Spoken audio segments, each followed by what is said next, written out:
अरविंद केजरीवाल पर प्रधानमंत्री नरेंद्र मोदी ने आपदा कहते हुए हमला तो पहले ही बोल दिया था। अब शीश महल भी उनके निशाने पर है और दिल्ली चुनाव में बीजेपी से आगे फिर से कांग्रेस नजर आ रही है, क्योंकि अजय माकन ने अरविंद केजरीवाल पर अब हेल्थ घोटाले का आरोप लगाया है। अब मोदी और कांग्रेस दोनों के निशाने पर केजरीवाल का भ्रष्टाचार आ गया। नमस्कार, आप देख रहे हैं 7 टीवी भारत। मैं हूं आपके साथ सुशील गिरीश। 7 टीवी भारत के खास प्रोग्राम न्यूज मिनट में आपका स्वागत है। वीडियो में आखिरी तक बने रहिए। दिल्ली विधानसभा चुनाव में आम आदमी पार्टी के नेता अरविंद केजरीवाल बीजेपी और कांग्रेस दोनों के निशाने पर आ चुके हैं। देखा जाए तो अरविंद केजरीवाल के खिलाफ बीजेपी जो फसल काट रही है, उसके बीज तो कांग्रेस की तरफ से ही बोए गए थे। दिल्ली चुनाव प्रचार में अब मुश्किल से 10 दिन बचे हैं और बीजेपी के बाद अब कांग्रेस की तोपों का मुंह भी अरविंद केजरीवाल की ओर होता जा रहा है।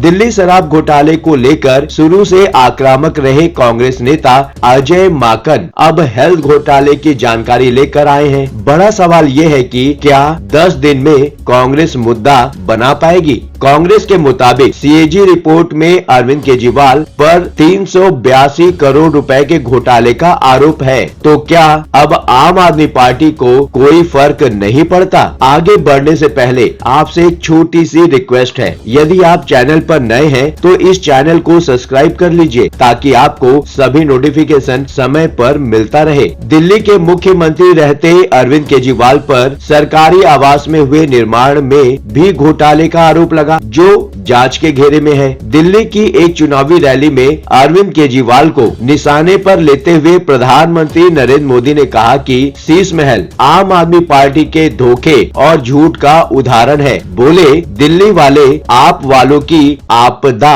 और उनके झूठ और फरेब से अब ऊब चुके हैं। प्रधानमंत्री मोदी का कहना था, इन दिनों वे अपने चुनावी सभाओं में दावा करते फिरते हैं फिर आएंगे, लेकिन अब जनता उन्हें बोलती है कि वे फिर खाएंगे। मोदी ने बीजेपी कार्यकर्ताओं आपदा वालों की पोल खोलने और लोगों के बीच जाकर केंद्र सरकार की उपलब्धियां गिनाने की सलाह दी। मोदी ने कहा, आपदा वाले अब रोज नई घोषणा कर रहे हैं, उनको हर रोज हार की नई नई खबरें मिल रही है। ये इतने डरे हुए हैं कि रोज सुबह एक नई घोषणा इनको करनी पड़ती है, लेकिन अब दिल्ली की जनता इनका खेल समझ गई है। बीजेपी कार्यकर्ताओं के साथ संवाद करते हुए मोदी ने कहा, आपदा के समर्थक और कार्यकर्ता भी आजकल मायूस हैं। वो मान चुके हैं कि ये तो कट्टर बेईमान निकले। ये लोग भ्रष्टाचार के नए रिकॉर्ड बनाते गए, लेकिन इन्हें शर्म नहीं है। मोदी अपनी पहली रैली से ही दिल्ली में आपदा की बात कर रहे हैं और उसके बाद से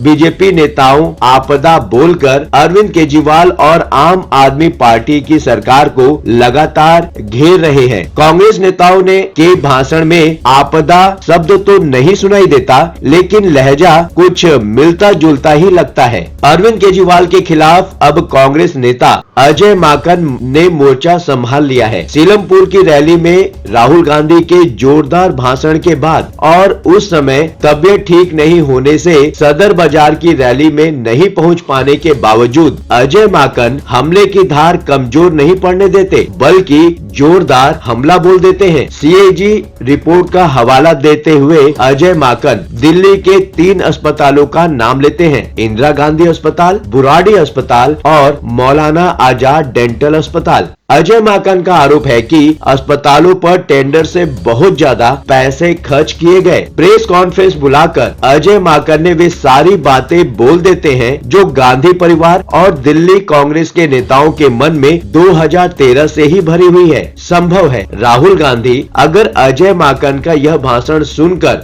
बहुत खुश तो हुए होंगे और उनको कांग्रेस की रैली में नहीं पहुंच पाने का जो मलाल रहा होगा अब वह नहीं रह गया होगा। अजय माकन ने याद दिलाया कि कैसे अरविंद केजरीवाल ने भ्रष्टाचार खत्म करने के वादे के साथ राजनीति में दाखिला लिया था। अजय माकन कह रहे थे, आज आपने भ्रष्टाचार को उजागर करने और खत्म करने का दावा किया था। यहाँ तक कि उन्होंने सीएजी रिपोर्ट के आधार पर सबसे पुरानी पार्टी पर भी भ्रष्टाचार के आरोप लगाए थे। सीएजी रिपोर्ट पेश न किए जाने को लेकर हाल के दिनों में अरविंद केजरीवाल कांग्रेस और बीजेपी के निशाने पर रहे हैं। मामला दिल्ली हाई कोर्ट तक पहुंच चुका है और सीएजी रिपोर्ट पेश करने के लिए दिल्ली विधानसभा का विशेष सत्र बुलाने की मांग की गई है। कांग्रेस नेता अजय माकन का कहना है सिर्फ 1 या 2 नहीं बल्कि 14 सीएजी रिपोर्ट्स हैं। हर रिपोर्ट में केजरीवाल सरकार के खिलाफ गंभीर भ्रष्टाचार के आरोप हैं। उपराज्यपाल कह रहे हैं कि केजरीवाल बाधा डाल रहे हैं और केजरीवाल का कहना है कि एलजी बाधा डाल रहे हैं और फिर अजय माकन बेहद गंभीर आरोप लगाते हैं। एक रिपोर्ट जो 14वीं है स्वास्थ्य घोटाले के बारे में है। उस रिपोर्ट में मैंने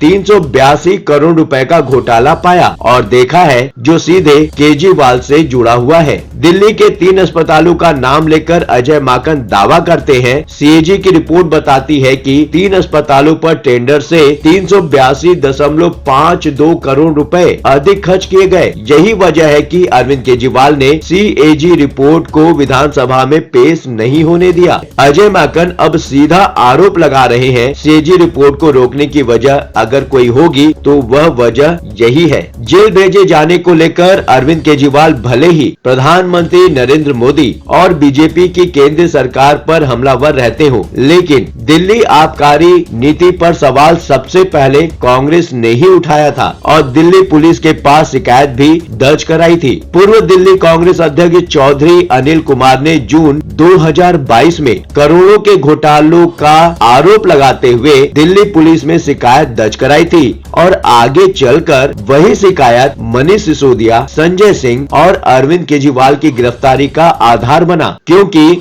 जांच उसके बाद ही आगे बढ़ी थी। इस विषय पर आपकी क्या राय है? वर्तमान परिस्थितियां जिस तरह बन रही हैं, क्या इशारा कर रही हैं? अगर आप कुछ कहना चाहते हैं तो कमेंट सेक्शन खुला है, आप खुलकर अपने विचार हमसे साझा कर सकते हैं। चलते चलते ये बात भी बताना जरूरी है कि 7 टीवी भारत अपने दर्शकों की राय और सूचनाओं के लिए हमेशा खुला है। यदि आपके आसपास कोई महत्वपूर्ण घटना, दुर्घटना, भ्रष्टाचार, प्रेरक प्रसंग, वृत्तांत, सामाजिक मुद्दा या अन्य कोई मामला सामने आए तो कृपया उसे हमारे साथ साझा करें। हम आपकी गोपनीयता की पूर्ण सुरक्षा का आश्वासन देते हैं। आपके योगदान से हम बेहतर और सारगर समाचार प्रदान करने में सक्षम होंगे। ये प्लेटफॉर्म है जनता का, आपका, आपकी आवाज को बुलंद करने का। अब आपकी बात नहीं रहेगी अनसुनी। आपके विचार, आपके सुझाव हमारे लिए मायने रखते हैं। अभी तक आपने इस चैनल को सब्सक्राइब नहीं किया है तो देर किस बात की, चैनल को अभी सब्सक्राइब करें। आपका चैनल को सब्सक्राइब करना, वीडियो को लाइक करके कमेंट करना हमारे प्रयासों को प्रोत्साहन देता है। आज के लिए बस इतना ही। लगातार खबरों के लिए बने रहिए 7 टीवी भारत के साथ।